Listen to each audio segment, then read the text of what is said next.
Welcome, I'm Denise Graves, and you're watching Opera America's Oral History Project.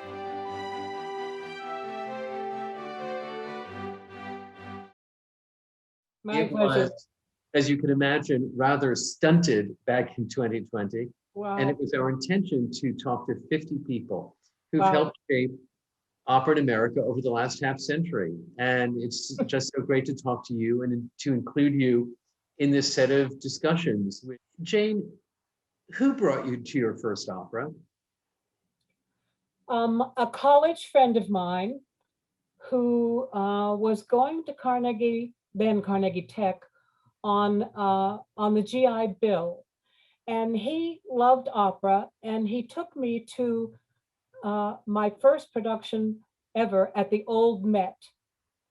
And I'm trying to remember what it was. The main thing I remember is the soprano lying upside down on a flight of stairs and singing. And that, as a theater student, that impressed me. And then I think he later took me to, maybe it was a Tristan and Isolde. I don't know, I'm not remembering, but I remember the first performer I saw that I just thought, oh my God, and it was Sam Raimi, who, many years later we brought to Opera Omaha to do his Date with the Devil concert. Yeah. So, those things were great.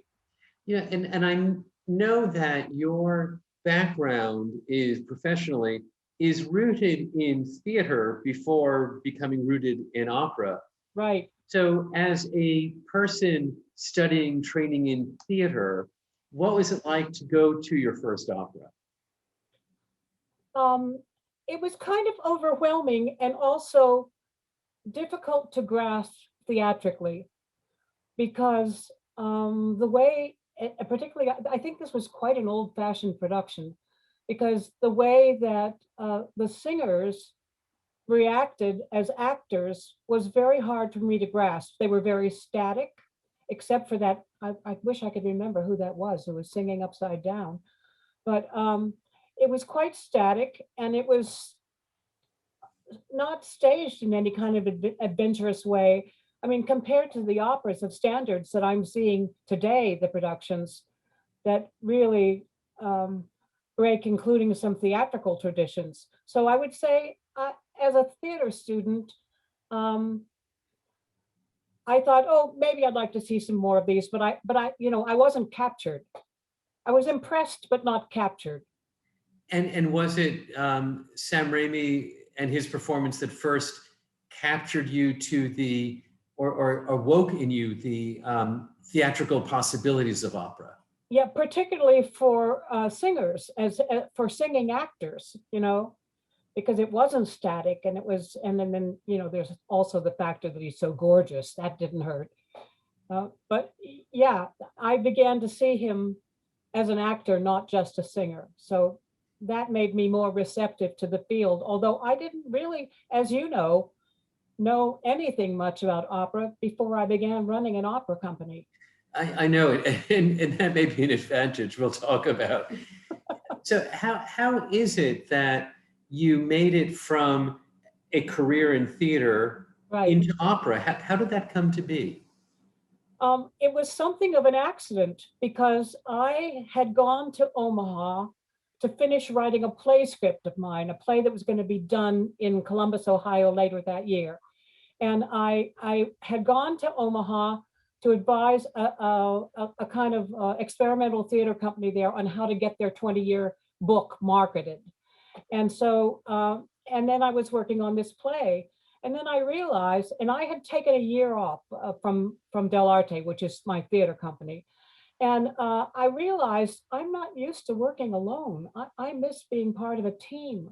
So I started looking for a part-time job. And when I looked, the Omaha Symphony, the Omaha Ballet, and Opera Omaha were all looking for people.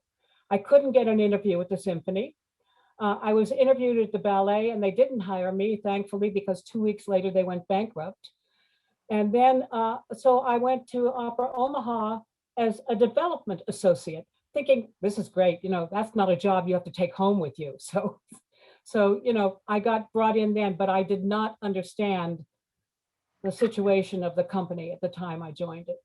Right. And you are, just a feather in your cap professionally as having really put Opera Omaha into good, sound financial shape so that it is thriving today. Um, once you got involved in opera, did you see possibilities for this multimedia art form and what it could be that you had never imagined before? Oh, absolutely. And I have to say that when I came to my specialty in theater was melodrama, and not the joking melodrama, serious melodrama. Dion Boucicault and the great writers of the 19th century, and the great theoreticians. So so I thought, okay, this will just be melodrama with music. And then when I started, I'm trying to think of what the first productions, I took some notes. I did a little research on myself before we started. So when I started, it was the year they were doing Fidelio, Pirates of Penzance, and Requiem Variations, which was that, what it was. Yeah. And so there were three distinctly different styles. Absolutely, three completely different, yes. Yeah, so that kind of made me think, okay, well, let's see what can happen here. And then, Hal France was hired, I'm trying to remember the point at which I transferred from being a development associate with nothing to take home to an interim executive director with everything to take home. And Hal was hired as artistic director. And we had a great partnership because in addition to being a wonderful conductor, he's an amazing theatrical mind. I would go to his rehearsals with singers and think, my God, he's an acting coach, as he walked them through working on problems in musical problems. And I was so impressed. And so I knew that we had this kind of affinity for whatever you wanted to call this huge extravagant version of theater, that it could be many things, fantastical and intimate. And I loved that about it. And then we began talking about, I never chose any of the operas for the season, but there was lots of discussions that I participated in. And, so that was wonderful when I began to get my mind engaged in something besides the money. For sure. Yeah. Now, Jane, you've also worked in the symphony field, and that has been fairly recent. Yes. So you've worked in theater, worked in opera, and worked in symphony. And I think a lot of people will oversimplify to think that all performing arts organizations are the same, that all of the performing arts are fundamentally the same. And of course, in many ways, they are similar. But how would you describe the differences between theater, opera, symphony as not as art forms so much as businesses? And are there some advantages in the opera field that you discovered? Let me think about that, because one of the things that put me off opera initially was it was extraordinarily hierarchical. And I had come from a theater collective. So the idea that the people on my staff would not see the budget reports, knew that they were about to lose their jobs because the company was going to be bankrupt, and yet they had no idea how to help because they didn't have any information. And, I jokingly say, I ran the company like a welfare mother. I got everybody around the table and said, everything I'm going to tell you is confidential, but you must know this if you're going to participate. And I passed a sheet of paper around and I said, there's two things we have to do. We have to raise more money and we have to cut expenses. But I said, that's what you always do in the arts. Those are your two major jobs in the arts, no matter. So we have to do it a little more seriously. So everybody write down on this piece of paper we're passing around 3 ways to save money and 3 ways to make money. And they came up with things, everything from getting rid of the postage meter to, really simple but important things. But the best part of it was that, and this, I think this is why I often say I got my master's in management at Opera Omaha, because I realized how important it was for people to feel engaged. And the thing is, in opera, it's so complex that when you get, and there are so many different places you can get people engaged. And, I came to love that about it. And I tried to find out from my staff members, well, what's your life like? What interests you? What do you care about? Because I could quickly say, well, here's a way to get interested in that in opera. I taught an opera class at a drug rehab center one season because a sponsor asked me to give them 20 tickets. And I said, I'm not giving them tickets unless they take me. So I went and did preparation because I had had some bad experiences with giving tickets to people in homeless shelters and everything. And all it was for them at the Orpheum Theater was another place to feel they didn't belong. And I did not want that to happen to these people. So I took them, and it was Otello, and I had told them the story about this military man who married a young girl, and everybody resented it, and his best friend was his worst enemy, and they were nodding, yeah, we know this story. And then when I did a backstage tour with them first, so they could see what it looked like and sounded like back there. And I gave them good seats because I never believe in bringing first timers to the peanut gallery. Mhm. And they saw the difference between what they saw from the audience and what they saw backstage. And the next morning, I got a call from the center director, and I thought, oh my God, somebody ran away, somebody got, drunk or bloated or something. And he said, they had a great time. They want you to come back. They have a lot of questions now. Oh, how So, wonderful. and then they saw all the rest of the operas in that season. And I had an experience that I think has forever colored my life in the arts. A man who rarely said anything raised his hand in the last session, and he said, I have always said to myself, my community is my cellmate, my gang members, my probation officer, my drug provider. And he said, and I looked around there and I said to myself, Bob, there's a whole new community waiting for you when you get out of here. To me, I thought there is a life that makes a life in the arts worthwhile. Well, I Jane, think I appeared from your question. I'm sorry. no. I'll get back there. I noticed that in your biographical materials, there is a career-long dedication on your part to serving the people who are underrepresented in Yes. opera, Yep. probably in theater and in symphony as well. They may be well served by other cultural traditions, other cultural institutions, but in our institutions, they are very underrepresented. And you have really had a lifelong commitment to including people who aren't normally in the theater. What is it that motivated that commitment? And this is years before people were Right. talking about civic practice as we are today. Well, it was probably my mother. And, my mother was a secret, she worked a Republican polling site and cast socialist votes, and everybody in the little town were looking around like, who is that? So my mother had a very strong sense of justice. And she really imbued that in me. In our little town, which was a little mining town south of Pittsburgh, there were the white hierarchical people who ran the town. There were the Italians who worked in the mines. And then there was a scattering of African Americans. And there was no interaction between those groups. And that bothered my mother. And it bothered my mother to the extent that she insisted that a third grade African American girl in my class be invited to my birthday party. And I said, well, I know her, but I don't really know her well. And my mother said, invite her. She needs to know she belongs too. And I think that made me have a kind of awareness that I had not had before of who's who we are and who are the others. And so, especially in my work with boards, they're always telling you they want to diversify. And you look around and there's the same faces at the table, maybe a few more women now than there used to be. But I always challenge them to say, you cannot represent 4 people.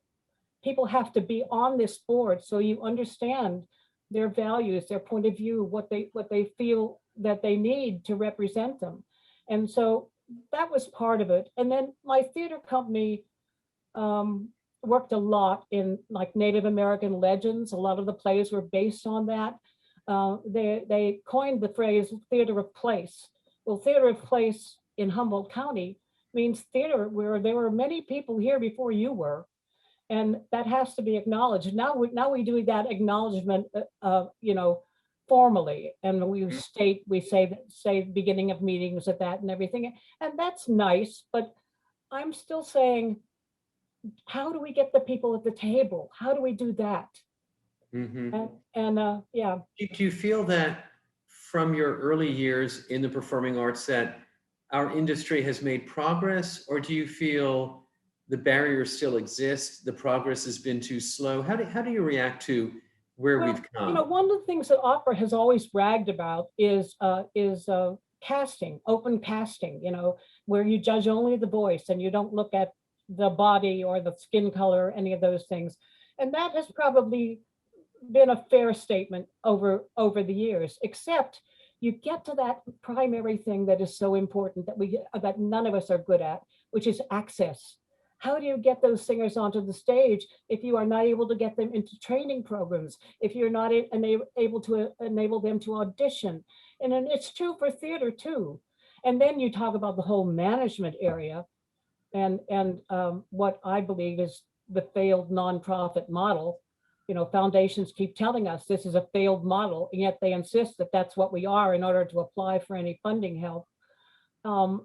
So I think access is a big missing piece.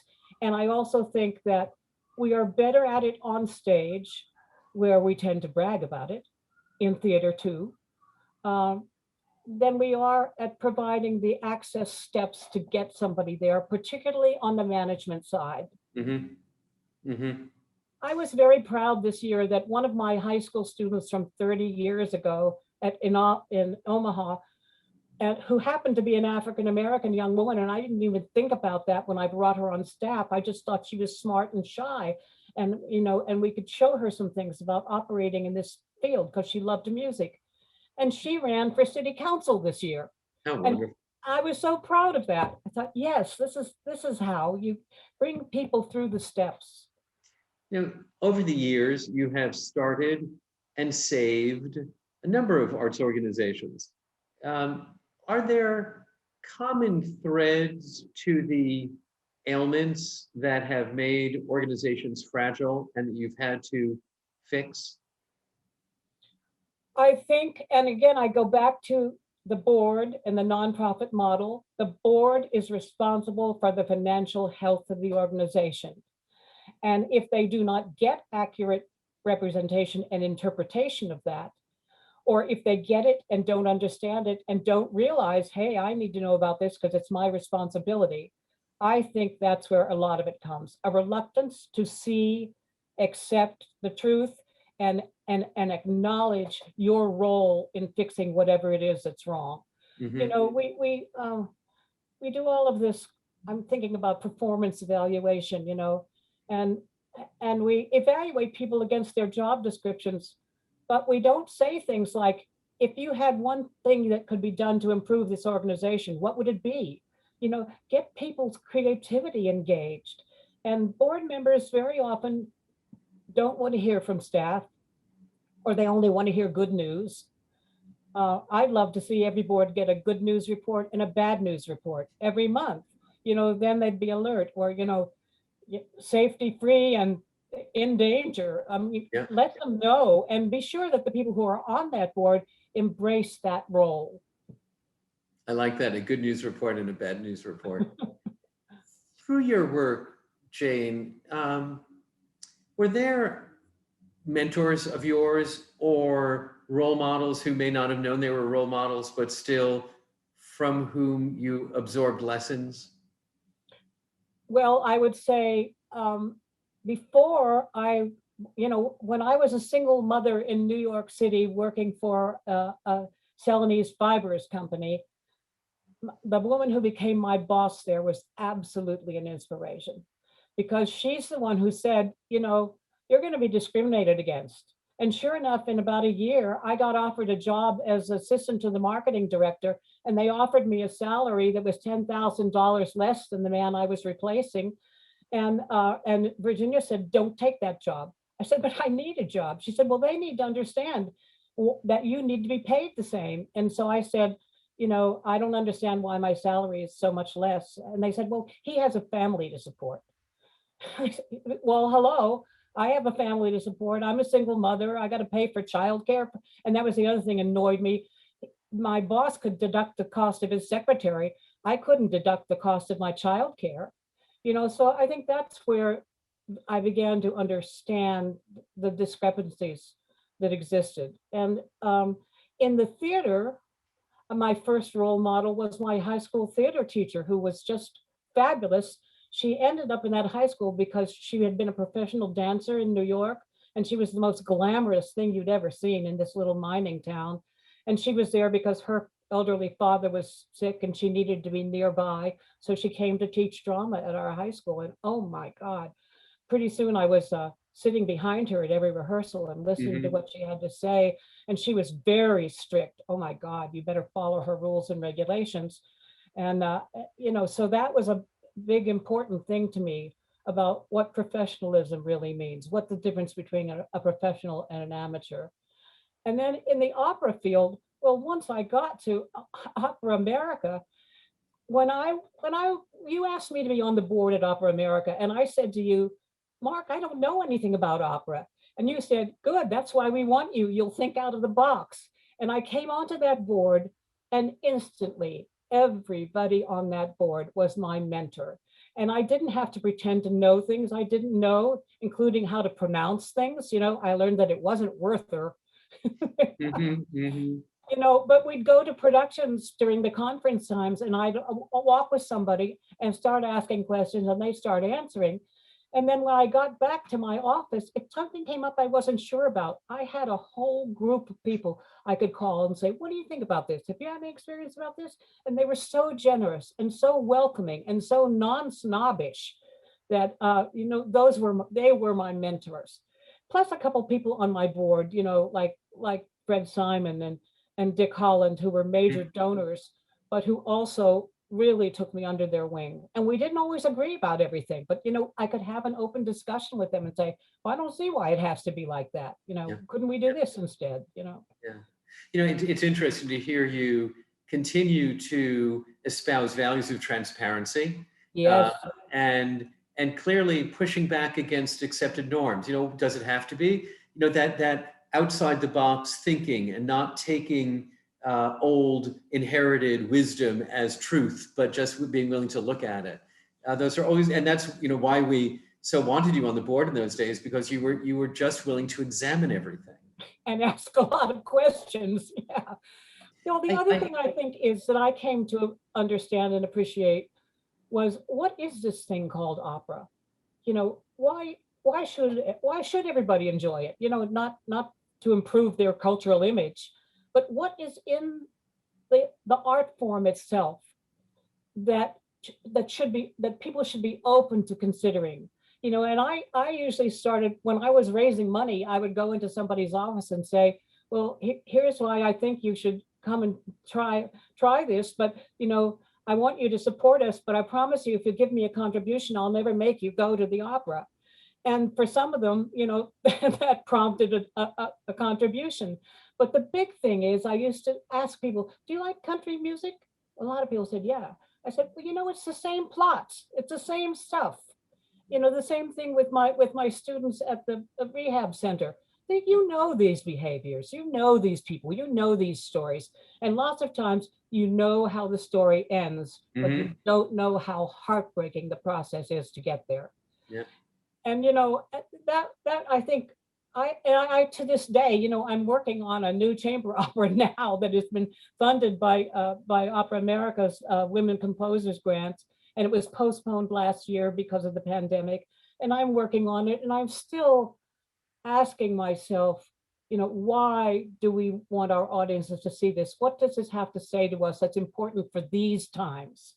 And and so I continue to get drawn in to opera, and I'd like to see good productions always. I'm not interested in going to something poorly done, and unless there's a good reason why it has to be. Well, and Jane, you've brought up two themes that I did want to chat with you about.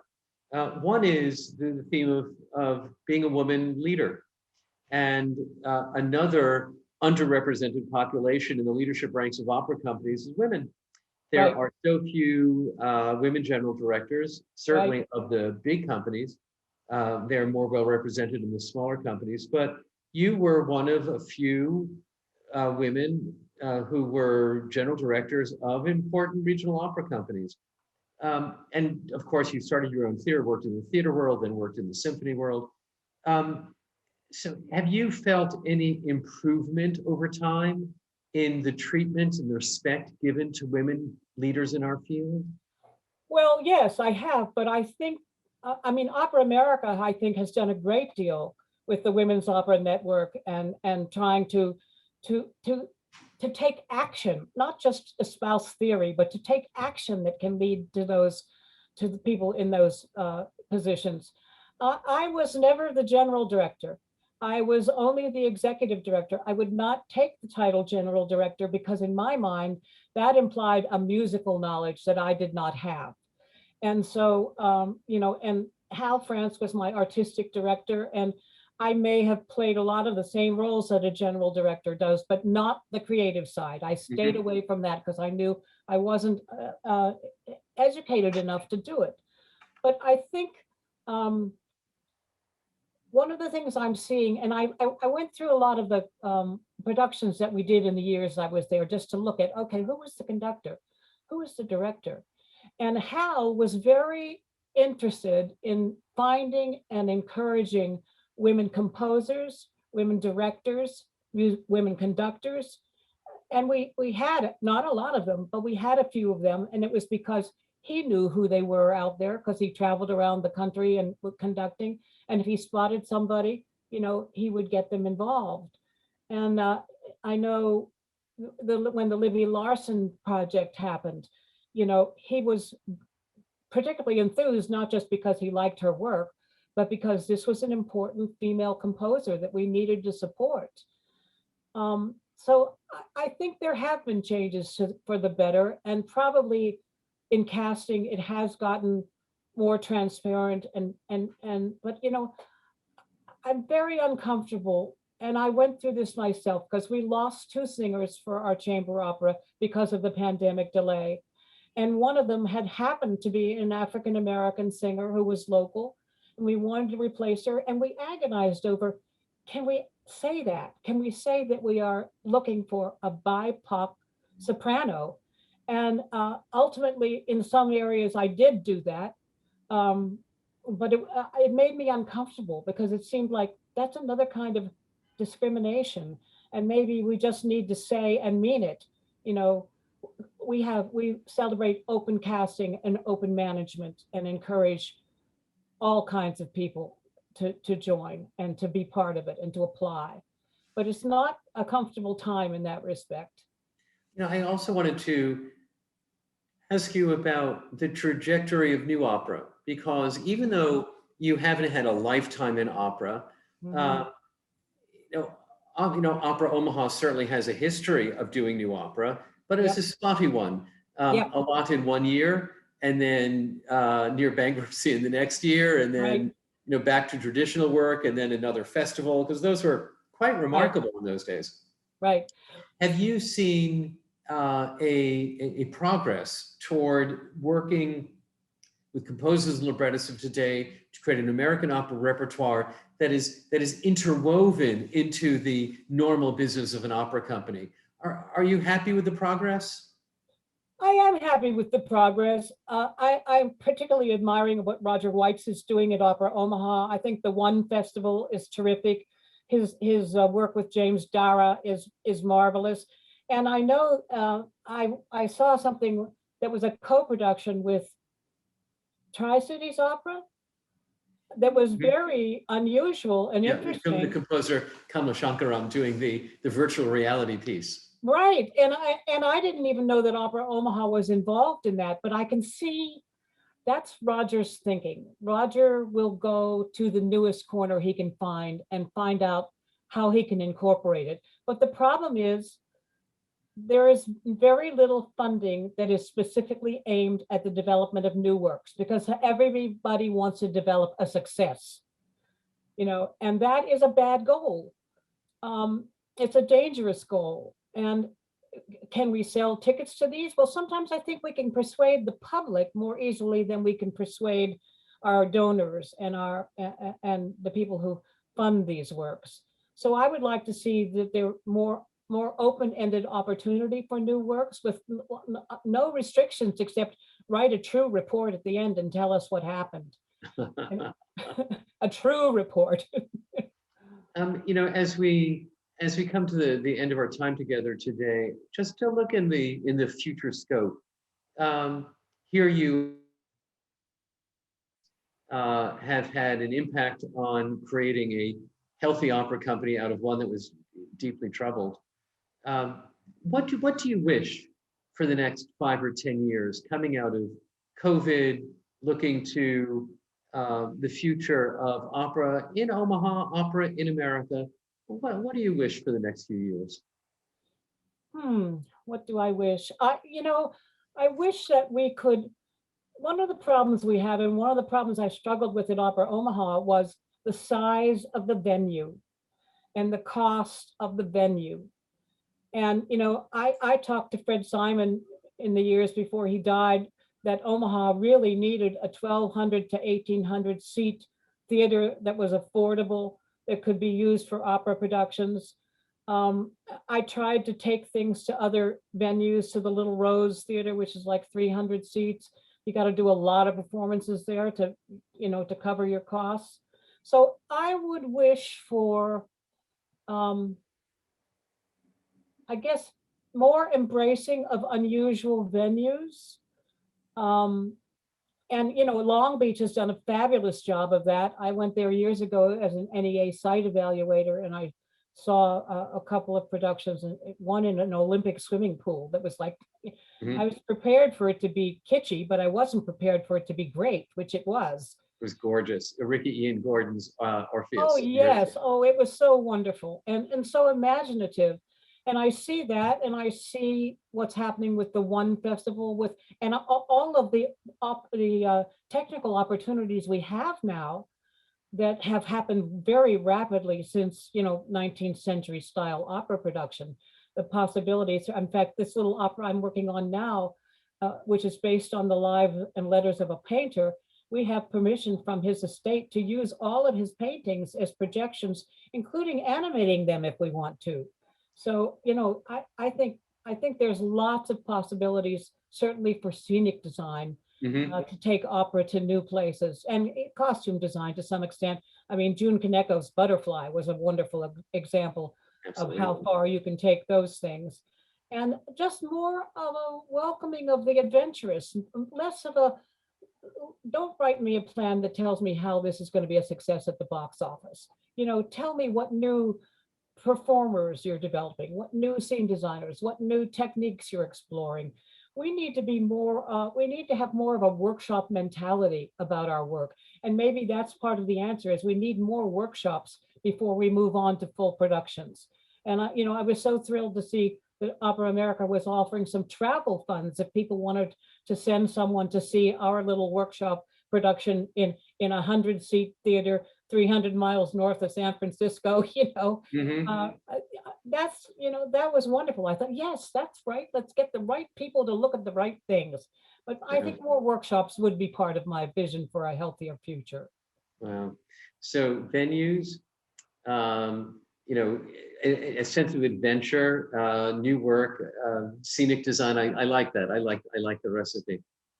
Jane, in chatting with you, your spirit just comes right through the Zoom. Unsinkable Molly Brown comes to mind, of just a real leadership energy and commitment to values that really matter a lot to our communities and to our opera companies. So thank you for spending this time with me to allow us to capture a few minutes of your day. And I saw you soon before the pandemic, and I will look forward to seeing you again when we are traveling out and about again. Thank you. I'm very grateful to opera as a field, and particularly to Opera America for all the richness it's brought into my life. Yeah. Jane, thank you for that. You've given as much as you've gotten. Thank you so much. Thanks. We'll talk to you soon. Take care. Yeah.